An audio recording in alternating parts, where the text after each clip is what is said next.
o Papa exclui os maçons da igreja, nós temos um problema no Brasil.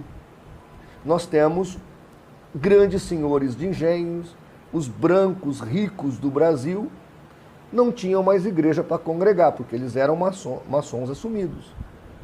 O imperador Dom Pedro I e Dom Pedro II, fanáticos pela maçonaria.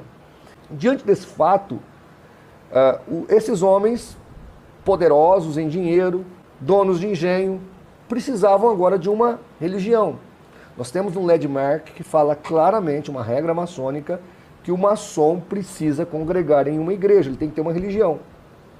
Se ele não tem religião, ele não pode ser maçom.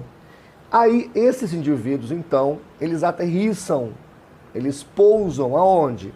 Nas igrejas protestantes, que eram oprimidas, que eram pequenas, que eram sem muita força, embora já com envolvimento maçom. Por exemplo, a igreja presbiteriana foi fundada por um mestre maçom.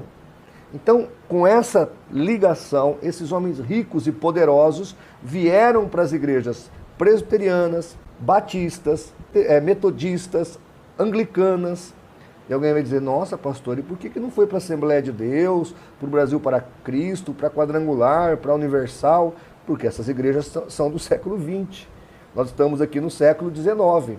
Quais as igrejas que tinham nessa época? Essas que eu acabei de citar. Então vejam, senhores, que o envolvimento da maçonaria com a igreja é muito forte. Só que a Igreja Batista, que é a minha denominação, ela tem pastores que defendem de uns identes à maçonaria e outros que rechaçam por completo. A nossa ordem local aqui deixa claro e explícito, se algum pastor é maçom, ele é desligado e excluído do nosso rol de membros. Então as ordens de pastores batistas, elas já estão fechando as portas para a maçonaria. Onde a maçonaria é mais forte? Claro que ela está influenciando outras igrejas, como Assembleia de Deus, Quadrangular e todas as demais, Universal. Alguns até especulam que o estilo das igrejas universais é muito parecido com as da loja maçônica. No Brasil, nós temos uma igreja que teve um envolvimento muito forte com a maçonaria, que é a Igreja Presbiteriana. Tanto que em 1906, nós temos uma cisão no presbiterianismo, onde de um lado fica a Presbiteriana do Brasil e do outro a Igreja Presbiteriana Independente. Segundo um reverendo amigo meu, ele mostrou para mim o documento, a Igreja Presbiteriana Independente é a única, ou a primeira, que teve no seu estatuto a proibição de membresia de maçons. Então, a Igreja Presbiteriana Independente colocou lá isso desde 1906, que qualquer pessoa que se membrasse à Igreja Presbiteriana Independente não poderia estar envolvida com a maçonaria. A Igreja Presbiteriana do Brasil aprovou no seu Supremo Concílio uma decisão aonde os reverendos da igreja não poderiam mais ser reverendos e maçons. Os membros não foram tocados, mas com relação aos reverendos, isso foi resolvido em 2006. Desde então começou uma guerra. Há muitos pastores ainda que são da ordem maçônica e reverendos.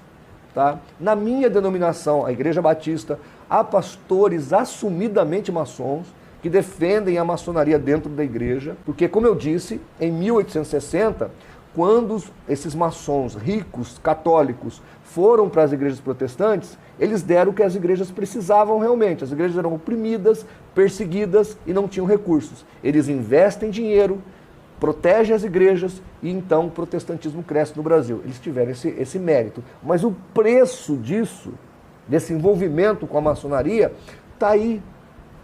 Está aí nas igrejas. Está aí no envolvimento.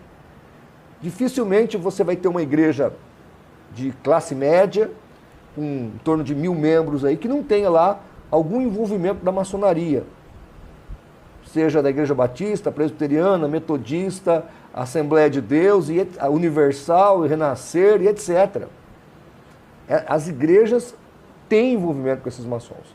E eles são como erva daninha, eles precisam estar em uma igreja. Porque o landmark, a ordem maçônica é isso. E nós sabemos muito bem, nós já fizemos aqui outros vídeos, que a maçonaria é puro esoterismo, tá certo? Então, Temos isso sim. Não quero dizer que todo pastor presbiteriano, batista, etc., concorda com a maçonaria. Muito pelo contrário. Os melhores livros contra a maçonaria vêm de pastores presbiterianos, de pastores metodistas, de pastores batistas. Infelizmente, nós temos esse problema.